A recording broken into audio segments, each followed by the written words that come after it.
It got a little cuckoo in the cockpit of a Delta Airlines flight earlier today when a bird flew onto the plane, then right into the cockpit. Well, it happened on a flight leaving Detroit, headed to Atlanta. And Fox 5's Natalie Foltz joining us live outside the airport where that plane arrived just a little while ago. Natalie?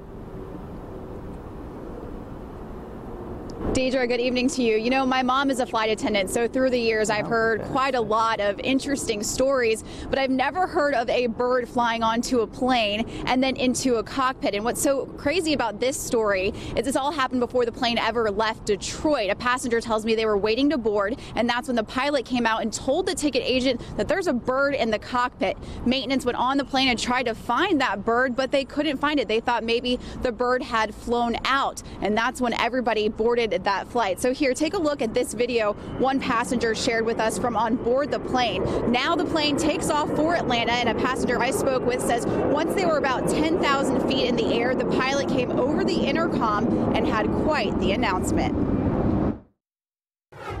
He made kind of a joking comment before we left and said that if we're at takeoff and he hears chirping, then he would have to turn the plane around. I thought he was kind of joking, but when we actually get in the air and he makes the statement that the bird is flying around the cockpit, you know, you start thinking in your mind this bird could touch instruments, it could affect flight pattern. You start thinking about all that stuff. So yeah, I was definitely concerned from that perspective.